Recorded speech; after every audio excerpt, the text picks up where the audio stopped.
Hi, and welcome back to part 2 of the podcast Unsealed Roads.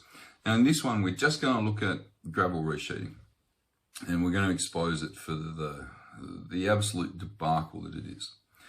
So just to explain it, so an unsealed road typically has 2 layers. It has what's known as a base or a sub-base, which is comprised of big rocks as a generality. Over the top of that is what's known as a wear or a running surface.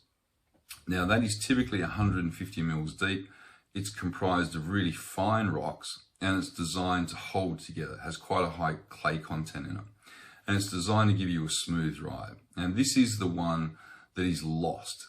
So as you drive over it and it turns to dust, that's part of the surface gone. If rain falls on it, it washes it away. It also goes. So the top surface, the wear layer or running surface, needs to be replaced periodically. And that's what we refer to as gravel resheeting. Gravel resheeting must be done before the wear layer is gone and you're into what's known as the base or sub-base. If you ever get to that, then it's much, much more expensive.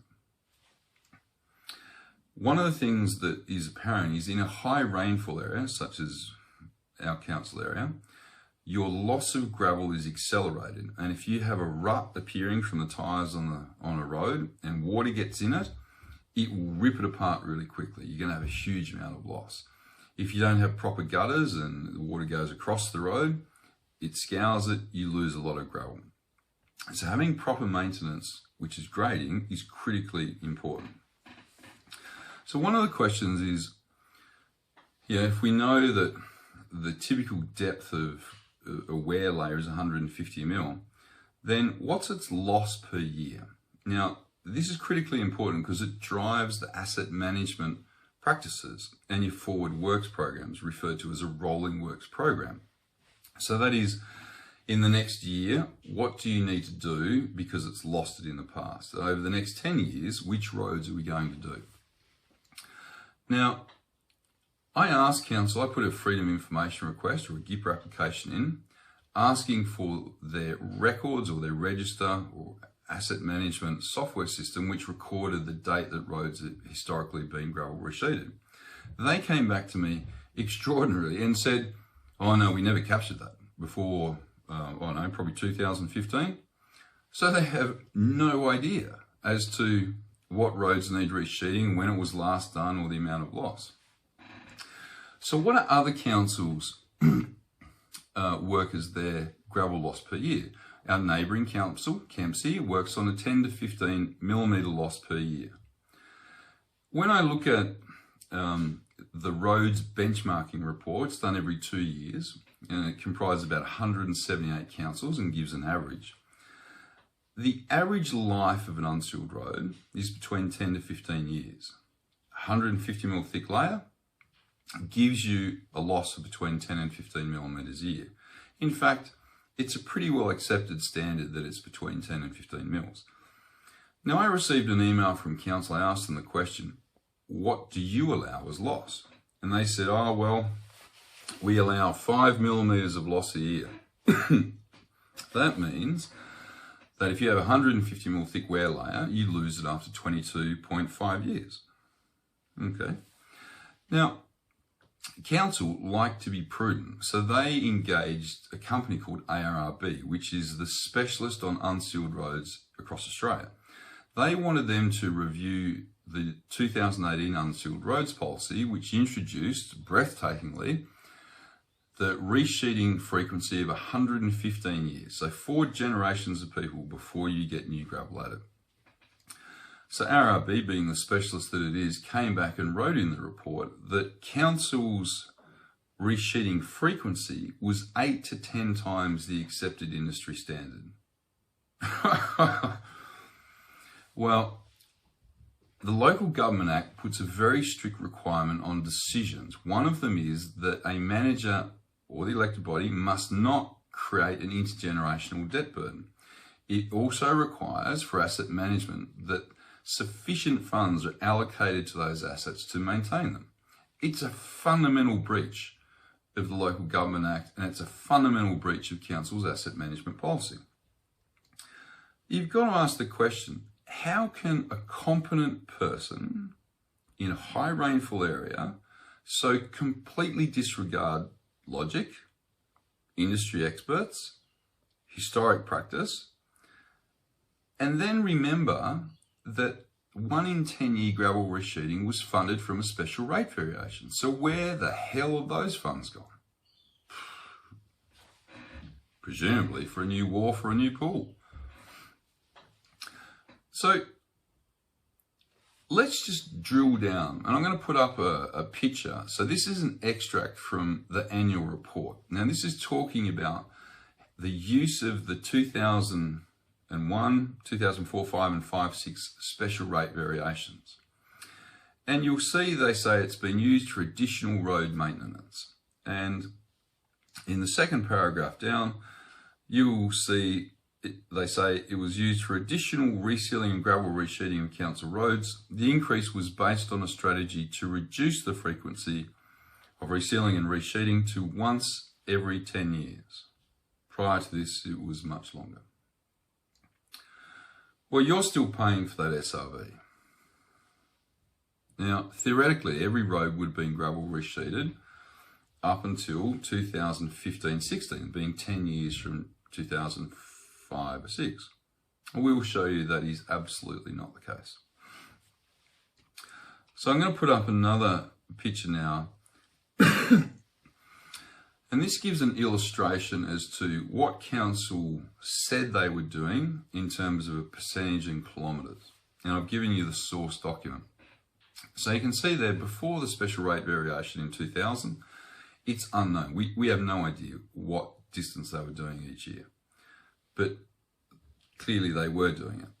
And then you can see between 2004 and 16, council are telling us they were doing 10%, which is 1 in 10 years or 46.5 kilometres a year. And the annual reports told us that.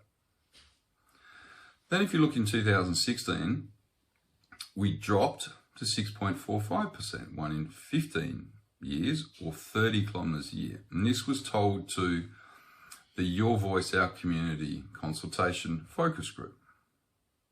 In 2015-16, the annual report shows that only 2 kilometres of gravel resheeting was done. In 2017, council submitted its transport asset management plan to IPART for a new special rate variation. And that asset management plan said they were doing 21 kilometres per year, but asset management practices require them to do 58, which is actually 1 in 8 years. But you can see at 21 kilometres, it's 4.5%. So we've gone from 10, 6.45 to 4.5. Okay, they also said in that transport asset management plan that if they lost the special rate variation, which was 4.43%, then they would still be doing 18.5 kilometres a year. Well, let's just test that. And that equated to 3.9%. Let's test it. Okay, so in 2016-17, did they do 18.5 or 21 kilometres? No, they actually did 5.5. And we know that because the annual report says it at page 21. Then in 2018, someone at council had a brainwave. Let's put in a new unsealed roads policy and let's decrease gravel resheeting to 6 kilometres a year. This is the 1 in 115 years, which equates to 1.3%. And then the 2017-18 annual report, they said they're actually doing 6 kilometres a year, which is consistent with their policy. Now you can see absolutely clearly from that the special rate variation funding for 1 in 10 has been decreased every year. Bang, bang, bang, bang. You also know that IPART were told we won't be decreasing it. We also know that you're still getting charged for that special rate variation in your rates. And yet this is what they've done. You've got to ask the question, what is the competence of council? What is the competence of the elected body in coming up with 115-year gravel resheeting and then slowly dropping it over time? It's just a disgrace. So one of the questions that I've considered is, why did gravel resheeting decrease? Now, part of the answer lies in council made a decision to stop using local quarries, which were quite cheap and was actually the best product for a wear surface. And they moved to thing called Hansen 75mm Select, which is a bluestone product. Now, what we know is that Hansen 75mm Select is between 3 to 4 times the cost of the old quarries. Now, there are two things to note with this. 75mm Select, Hansen 75mm Select, is not fit for the purposes of running surface of an unsealed road. We know that because Council's expert, which it says it follows on best practice, ARRB, has a specification, and that is that the running surface on an unsealed road, every bit of gravel should pass through a 23.4mm sleeve. Now, I've gone around to each of these roads that have been gravel resheeted, and I've pulled the rocks off. And I've measured some of those rocks, and they come in at 180mm by 110mm by 80mm. You serious? That's the rock you're going to put on as the running surface? And you might think, well, this is just an isolated example. Surely I made a mistake. It is no mistake. So I've done Hursley Road, Toms Creek Road, Bagnoo Road, Blackbutt Road, and then the list goes on and on from that. I've got samples from every single one of them. You have been fed the wrong product for your road, and it's creating problems. Just to give you an example of the problems, Bagnoo Road was gravel resheeted about 2 years ago. 150mm was put on, is what council documents show. I went up there recently, a week ago, and in probably 6 sections, we are back to the original underlying road surface. And you know you're back to it because it's orange, whereas the new surface is grey. And what that means is this. The gravel resheeting, which should have lasted 10 or 15 years, is gone in 2 years. And at $75,000 a kilometre, that is a lot of wasted money. And you've got to ask, who is the competent person making this decision? Now, I asked the question of council. In fact, I put in a freedom of information request. I said, I would like to see the document that someone developed justifying why we should move from a local quarry to Hansen 75mm Select. If you're getting a product that costs 2 to 3 times more, is not the best product for it, then surely there must be a justification. Council's response, there is no document. It was never done. All we have is a tender specification. I don't know where these people get their qualifications from. Cornflakes packet, something else, but I tell you this, they are not acting in your interest, that's for sure. Next thing I want to have a look at is just what is the cost of gravel resheeting per kilometre, and is it consistent with other councils? Now, I don't have any document pre-2016 which shows me the cost, but council sent me a whole lot of worksheets from 2017 onwards, and I was told that their budget per kilometre for gravel resheeting is $75,000 per kilometre. In fact, on their website, it was a slightly different one, and they say that gravel resheeting costs $50,000 per kilometre. Okay, well, let's just test that. So when we go to the roads benchmark report, the one that's done every 2 years of 178 councils in New South Wales, they give an average of every council, and they say for a local road, and for a local road for us it means one graded every 12 months, the cost to resheet is $16,500. Not the 50, not the 75,000 that council says. They then talk about a regional road. Now, this is a better unsealed road, one of our 6 monthly graded roads. They say it costs $38,900. Again, not the 50 and not the 75,000 from council. So one of the things that I obtained through a previous GIPRA application was council's actual spend on gravel resheeting by year back to 2004. Now I crunched the numbers, and their average spend on gravel resheeting between 2004 and 2011 is $268,000 a year. Using the industry benchmark figures, then that would fund between 6.9 and 16.2 kilometres a year, depending if it's a local or regional road. Now, if we were doing 1 in 10 year gravel resheeting, we're doing 46.5 kilometres of resheeting a year. Now, you can see that it only had enough money on average for between 6 and 16 kilometres. It's not doing 46.5, that's for sure. So it is complete fabrication. And if we worked backwards, then let's say, okay, that between 2004 and 11, they were doing 46.5. So we'll divide the average, 268,000, by 46.5 kilometres.